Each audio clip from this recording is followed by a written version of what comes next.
Assalamualaikum warahmatullahi wabarakatuh. Selamat pagi anak-anak ibu yang soleh dan soleha. Mudah-mudahan kalian semua dalam keadaan sehat walafiat dan selalu dalam lindungan Allah Subhanahu wa Ta'ala. Amin ya Rabbal Alamin. Hari ini kita akan belajar lagi melanjutkan pelajaran agama, yaitu tentang orang-orang yang berhak menerima zakat ya.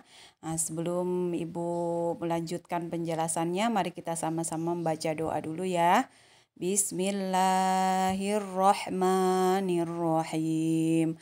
Rabbi zidni ilma warzuqni fahma. Rabbi srohli sodri wa yassirli amri wahlul 'uqdatam min lisani yafqahu qawli. Amin. Anak-anak ibu yang soleh dan soleha, silahkan dibuka bukunya ya, halaman 37. Kemudian juga halaman 38. Minggu kemarin kita sudah belajar tentang macam-macam zakat, yaitu ada dua ya, zakat fitrah dan zakat mal. Nah, hari ini kita akan belajar tentang orang-orang yang berhak menerima zakat. Nah, jadi orang yang berhak menerima zakat itu disebut mustahiq ya, mustahiq zakat. Sedangkan Allah Subhanahu wa Ta'ala telah menetapkan golongan orang yang berhak menerima zakat dalam firman-Nya dalam surah At-Taubah ayat 60 sebagai berikut bunyinya ya. A'udzu billahi minasyaitonir rajim. Bismillahirrahmanirrahim. Innamas shadaqatu lil fuqara'i wal masakini wal 'amilina 'alaiha wal mu'allafati qulubuhum wa fir riqabi wal gharimina wa fi sabilillahi wa ibnis sabil faridatan minallah wallahu alimun hakim. Yang artinya sesungguhnya zakat itu hanyalah untuk orang-orang fakir. Itu yang pertama. Yang kedua, orang miskin. Yang ketiga, amil zakat. Kemudian yang dilunakan hatinya atau mu'alaf yang baru masuk Islam ya. Kemudian untuk memerdekakan hamba sahayanya. Kemudian untuk membebaskan orang yang berhutang, artinya orang-orang yang punya hutang yang tidak bisa bayar. Kemudian untuk jalan Allah Subhanahu wa Ta'ala dan untuk orang yang sedang dalam perjalanan atau musafir ya, sebagai kewajiban dari Allah Subhanahu wa Ta'ala. Allah Subhanahu wa Ta'ala Maha mengetahui dan Maha bijaksana. Shadaqallahul azim ya, itu sudah dijelaskan oleh Allah Subhanahu wa Ta'ala dalam Al-Qur'an surah At-Taubah ayat 60. Ini dalil tentang orang-orang yang berhak menerima zakat. Jadi tidak sembarangan orang yang menerima zakat. Jadi sudah ada golongan-golongan yang sudah ditetapkan oleh Allah Subhanahu wa Ta'ala yang berhak menerima zakat ya. Nah, untuk lebih memahaminya, coba kita lihat di bawah ini ya. 8 golongan orang yang menerima atau berhak menerima zakat ya. Ada 8, jangan sampai lupa ya. Yang pertama, orang fakir, yaitu orang yang amat sengsara hidupnya, tidak mempunyai tenaga dan harta untuk memenuhi kebutuhan hidupnya. Jadi ini lebih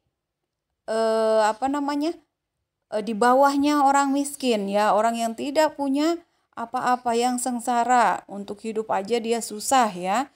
Nah, itu. Yang kedua, yaitu orang miskin, orang yang tidak cukup penghasilan untuk memenuhi kebutuhannya sehari-hari.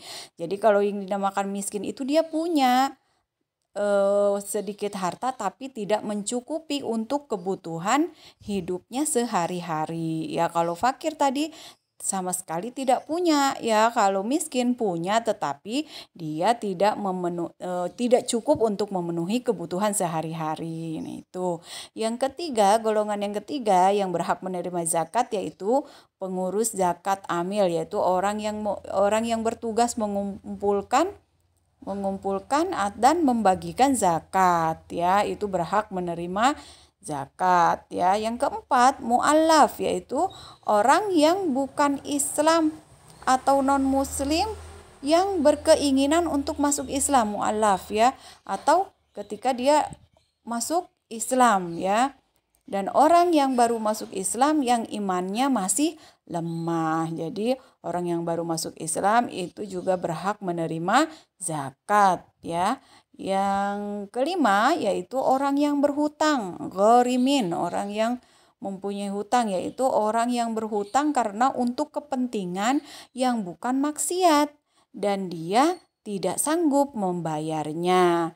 Nah, orang yang berhutang untuk memelihara persatuan umat Islam maka dia berhak menerima zakat. Jadi bukan hutangnya untuk berpoya-poya, bukan untuk yang bermaksiat, tetapi untuk kebutuhan sehari-harinya sehingga banyak hutangnya dan dia tidak mampu untuk bayar.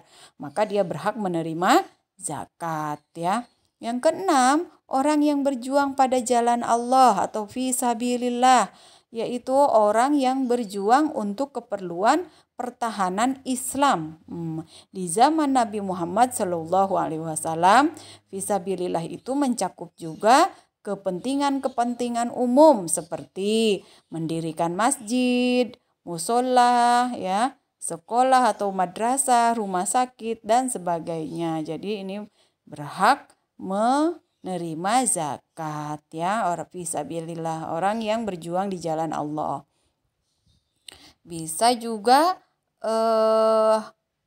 ini nomor 7 yaitu hamba sahaya, yaitu budak yang harus dimerdekakan. Ini pada zaman jahiliyah dulu, ya, masih banyak hamba sahaya yang menjadi budak-budak dan dia juga berhak menerima zakat, ya. Kalau sekarang nggak ada, ya. Nomor 8, Ibnu Sabil, yaitu seorang anak yang sedang menuntut ilmu namun kesulitan dalam pembiayaan. Misalkan sedang sekolah tapi biayanya juga sulit, ya, maka dia berhak menerima zakat, ya. Jadi ada berapa anak-anak? Ada 8 orang-orang yang berhak menerima zakat, yaitu orang fakir, orang miskin, pengurus zakat atau amil zakat. 4 yaitu mu'allaf. Yang kelima orang yang berhutang atau gharimin. Yang keenam orang yang berjuang pada jalan Allah atau fi sabilillah. Nomor 7 yaitu hamba sahaya atau budak, ya. Kemudian yang ke-8 yaitu Ibnu Sabil, yaitu seorang anak yang sedang menuntut ilmu atau orang dalam perjalanan, ya, Ibnu Sabil bisa juga. Nah, ini ada 8, ya. Nah, sekarang kita lihat hikmahnya. Hikmah berzakat, ya. Hikmah berzakat itu ada 5, ya. Jadi kita akan merasakan hikmahnya kalau kita itu mengeluarkan zakat, ya, atau menjalankan perintah Allah untuk mengeluarkan zakat, ya, baik itu zakat fitrah maupun zakat mal. Nomor 1 hikmahnya yaitu membersihkan harta dan jiwa pembayar zakat dari sifat kikir, tamak atau rakus, ya. Yang kedua, membantu orang yang kesusahan atau kesulitan dari segi ekonomi, ya. Ketika kita memberikan kepada fakir miskin, maka kita secara tidak langsung sudah membantu orang yang kesusahan atau kesulitan dalam segi ekonomi. Yang ketiga, hikmahnya yaitu mendorong manusia untuk berjiwa sosial dan peduli kepada sesama, ya. Yang keempat, mendorong manusia untuk bersikap jujur dan bertanggung jawab atas harta yang dimilikinya, ya. Yang kelima, mengingatkan manusia bahwa harta dan kekayaan hanyalah titipan dari Allah Subhanahu wa Ta'ala, ya. Ini anak-anak, ya. Sudah selesai untuk bab zakat, ya. Jadi jangan sampai lupa kalian baca lagi. Ini dalilnya, dalil orang-orang yang golongan-golongan yang berhak menerima zakat, ya, ada dalam surah At-Taubah ayat 60. Ada berapa golongan? Ada 8, ya. Kemudian kalian juga harus hafal 8 golongan ini. Nah, kemudian kita akan merasakan hikmah berzakat, ya. Ada 5 hikmahnya, ya. Membersihkan harta dan jiwa, kemudian membantu orang yang kesusahan, mendorong manusia untuk berjiwa sosial, mendorong manusia untuk bersikap jujur dan tanggung jawab.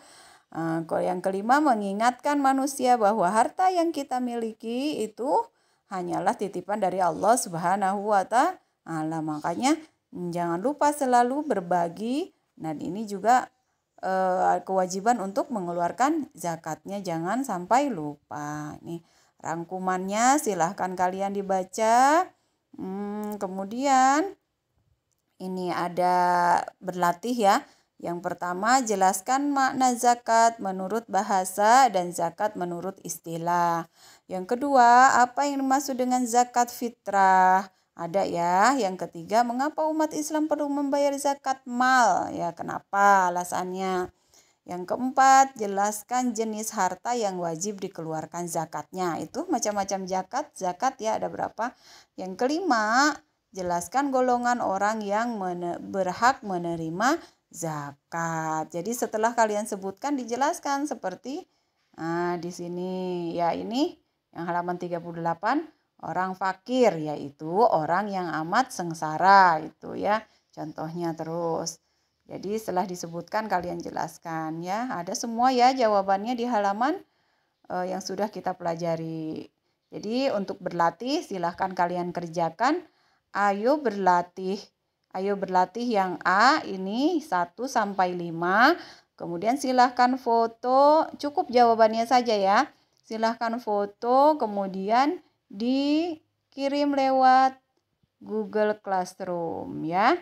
Sekian dari Ibu, jangan lupa tetap semangat belajar, jaga kesehatan, makan makanan yang teratur, yang bergizi, ya, agar kalian selalu sehat dan tetap bisa beribadah, belajar kepada Allah, karena sebentar lagi sudah mau UAS, ya, atau mau semester. Jadi silahkan belajar yang semangat, ya. Ibu tunggu tugas kalian di Google Classroom sampai sore, ya. Nanti akan Ibu tulis juga tugasnya yang baru ini tentang ayo berlatih yang A, ya, tentang zakat. Udah, ya, cukup, ya. Kita akhiri pelajaran kita hari ini dengan membaca hamdalah. Alhamdulillahirabbil alamin. Wassalamualaikum warahmatullahi wabarakatuh.